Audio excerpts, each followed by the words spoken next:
بہت آنریبلی اور بہت عرصہ نوکری کی ہے. And after a long drawn process I have reached where I have reached. ٹھیک ہے. تو اس طریقے سے میرا جانا یہ غلط ہے. آپ تو you should give me some time to recollect myself. اور ایک دم جیسے ایسے ہی ہوتا ہے جیسے جی آپ ٹرین میں جا رہے ہیں, ایک دم گاڑی چلتی جا رہی ہے, suddenly there is a crash and ہر چیز دیکھا جاتی ہے. تو that was the kind of mental state I was in. اور میں نے اس کو آئی آسک فار 7-8 days, اور اس میں انہوں نے پھر کہا کہ اچھا ٹھیک ہے آپ 12 یا 13 تاریخ تک you can stay in the army. اور 12 تاریخ کو انہوں نے وہ کر دیا. اور جس کی پہلے میرے ذاتی خیال میں پہلے سے ان کی ڈے آ رہی تھی مشرف صاحب کی, اور وہ جب انہوں نے کر دیا تو اس کے بعد پھر باقی rest is known to everybody, and that was my last day in uniform. لیکن آپ کو کوئی علم نہیں تھا کہ آج کیا ہونے والا ہے؟ جی مجھے بالکل علم نہیں تھا, بلکہ علم ٹو دی ایکسٹینٹ اتنا تھا کہ کچھ ہو رہا ہے. میں آفس میں گیا. کہاں میں تھے آپ؟ کون سے آفس گئے آپ؟ میں کوئٹہ میں. کوئٹہ میں. اچھا ٹھیک ہے. کوئٹہ میں تھا. اس دن 12th ڈائٹ تھی یا 13th کی. جی. تو اس دن میں یونیفارم میں تھا. That was my last day. تو میں I went to the office and I get a call from the MO directorate. Brigadier Pasha تھے, بعد میں جنرل پاشا. تو جب انہوں نے دیکھا کہ میں آگے سے طارق ویز بول رہا ہوں, فوراً ٹیلی فون بند کر دیا. دے تھاٹ کہ شاید کوئی ایکٹنگ کورٹ کمانڈر وہاں پر موجود ہوگا جس سے وہ بات کریں گے. تو میرے ساتھ انہوں نے بات نہیں کی. خیر میں جب یہ دیکھا کہ this is the kind of situation, مجھے پتہ چل گیا کہ دے آر اپ ٹو سم تھنگ. تو میں نے پھر I called the next in command Major Shahid. وہ یہ بعد میں یہاں پر پبلک سروس کمیشن کے چیئرمین بھی رہے ہیں یہاں پر. تو ان کو میں نے I called him and hand over the command to him, and I said good luck to you, do whatever you are ordered to do, because I am not a party to all this. And اس کے بعد پھر میں اپنے گھر چلا گیا. And next day I was out of uniform. Musharraf صاحب کو نواز شریف نے غالباً کمزور سمجھ کے یہ پوزیشن دی تھی چیف آف آرمی اسٹاف کی, اور سفارش بھی تھی چاہے چودھری نثار صاحب کی کسی کی.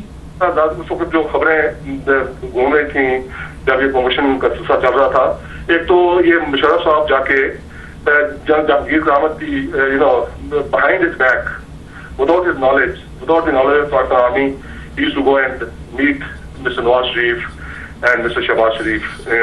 وہ جا کے ان کو ملتا تھا, اور he would discuss all kinds of things کہ آپ مجھے بنائیں گے تو یہ کروں گا تو وہ کروں گا وہ ہوگا. یہ ایک پرسپشن تھی یا ایک سوچ تھی یا ایک بات چلتی تھی اس وقت فوج میں کہ یہ جا کے ان کو ملتے ملاتے ہیں. مشرف صاحب کے پولیٹیکل ایمبیشنز آپ کو لگتے تھے جب یہ ملتے تھے نواز شریف سے, یا اور بھی کوئی رابطہ تھا ان کا؟